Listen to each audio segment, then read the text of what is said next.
तमाम देखने और सुनने वाले बहन और भाइयों को अस्सलाम वालेकुम। आज का अमल नहायत ही आसान है। अमल को मर्द कर सकते हैं, ठीक है। मर्द मुस्लिम गैर मुस्लिम दोनों कर सकते हैं। औरतें और बच्चे इस अमल से दूर रहें क्योंकि यह हम बिस्तरी वाला अमल है। अमल का अनवान है सुनहरी परी की हाजिरी का अमल। 5 मिनट में इस अमल में कामयाबी होती है। इस अमल में आपने हम बिस्तरी करनी है तो ये परी आपके ताबिया होगी, वरना आपके ताबिया नहीं होगी। इस अमल को करने के बाद अगर आपको नमर्दी की बीमारी है वो दूर हो जाएगी। आप अपने कफील को अपने ताबिया कर सकते हैं, ठीक है। और अमल का तरीकाकार नहायत ही आसान है। मैं आपको तरीकाकार समझाने लगा हूं। वीडियो को पूरा वॉच करना है ताकि आपको हर बात की समझ लग जाए। चैनल को सब्सक्राइब कर लें ताकि अमलियात की नई से नई वीडियो आपको मिलती रहे और आप लोगों के इल्म में इजाफा होता रहे। सबसे पहले आपने बाज़ार से बखूर लेना है, गुग्गल, लबान और सूखा धनिया। ये 3 बखूर लेने हैं। 3 बखूर लेने के बाद आपने इस अमल को रात 8 बजे से लेके रात 1 बजे तक किसी भी टाइम कर सकते हो। अमल को खड़ा होकर करना है, ये बात याद रख लें।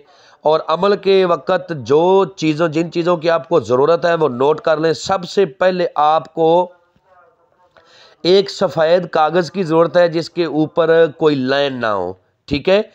जिसके ऊपर कोई लाइन ना हो, सफ़ेद कागज़ की ज़रूरत है। 4 तवीज़ जिसके ऊपर बन जाए, इतना कागज़ आपको सफ़ेद चाहिए। उसके बाद आपको ज़ाफ़रान, अर्के गुलाब, अतरे ऊद और अतरे कस्तूरी, ये 4 चीज़ें आपको चाहिए। अतरे गुलाब आपने अपने कपड़ों के ऊपर लगाना है। अतरे ऊद और अतरे कस्तूरी ये आपने स्याही में इस्तेमाल करना है, ठीक है।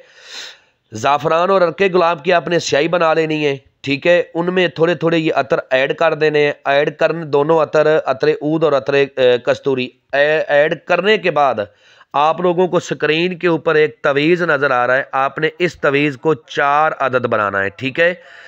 जब 4 अदद बनाना है, बनाना कैसे है मैं आपको समझा देता हूं। जो ऊपर की 2 लाइनें हैं ना, वो आपने 4 तवीज़ बनाने हैं। ऊपर की जो 2 लाइनें हैं, ठीक है, वो आपने 4 अदद तवीज़ बनाने हैं। और नीचे की जो 3 लाइन है ना, वो पढ़ने वाली लाइन है।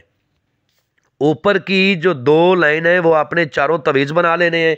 चारों तवीज़ों को बना के अपने चारों साइड पर, एक आगे, एक पीछे, एक दाएं, एक बाएं, ठीक है, ये चारों तवीज़ आपने अपने चारों तरफ रख लेने हैं।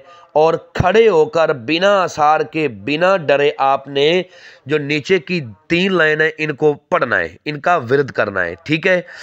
और इनकी तादाद है 1321 बार। 1321 बार आपने नीचे की 3 लाइनों को पढ़ना है, ठीक है। अमल करते वक्त आपने बैठना नहीं है, पूरा अमल खड़े होकर करना है। मुंह अपना मशरक की तरफ करके करना है, जिस तरफ से सूरज निकल रहा है।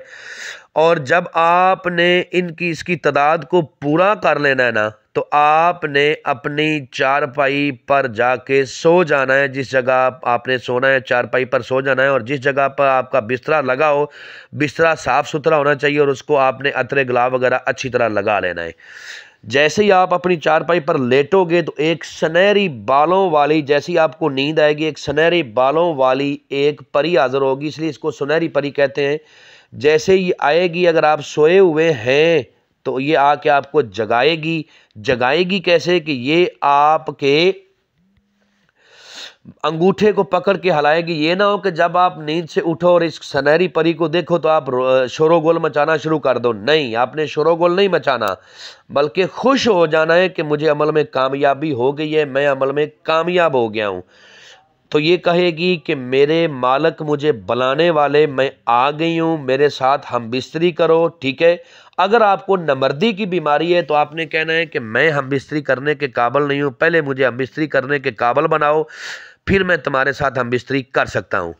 ये आपको फौरी तौर पर मर्द बनाएगी। आप इसके साथ हम बिस्तरी करो। हम बिस्तरी के दौरान ही आपने इससे अहदो पमा करने हैं कि कसम खाओ अपने बाप अबलीस की कि जब बुलाऊंगा आओगी, जिधर भेजूंगा जाओगी, जो कहूँगा करोगी। ये कसम आपने इससे 3 बार लेनी है। और इस बात को याद रख लें कि जो मेरा भाई इस अमल को ना कर सकता वो इसकी हाजिरी हमसे ट्रांसफ़र भी ले सकता है। ये अपने मुंह से इकरार करेगी इन बातों का तो कौल करार पक्के होंगे, वरना कौल करार पक्के नहीं होंगे। दूसरी जो कसम आपने इससे लेनी है वो ये है कि कसम खाओ अपने बाप अबलीस की कि मुझे, मेरे बीवी बच्चों को, मेरे ख़ानदान को, मेरे कारोबार को कभी भी तुम कोई नुकसान नहीं दोगी। ये भी कसम आपने इससे 3 बार लेनी है। इसके बाद आपने इससे दोबारा हाज़िरी का तरीकाकार पूछना है। जो ये अपनी हाज़िरी का तरीकाकार बताएगी उसी तरीकाकार को फॉलो करते हुए आपने लाइफ टाइम तक इसकी हाज़िरी करनी है और दुनिया का हर जायज़ व नाजायज़ काम इससे लेना है। अगर आप हाज़िरी का तरीकाकार भूल गए तो ये इसकी दोबारा हाज़िरी नहीं होगी। तरीकाकार को अच्छी तरह आपने अपने ज़हन में बिठा लेना है या उस वक़्त लिख लेना है, ठीक है। अमल करने से पहले हमसे इजाज़त लेनी है, हमसे रहनुमाई लेनी है, फिर अमल को करना है। इंशाल्लाह 100% कामयाबी होगी। मिलते हैं दोस्तों नेक्स्ट वीडियो में। अस्सलाम वालेकुम।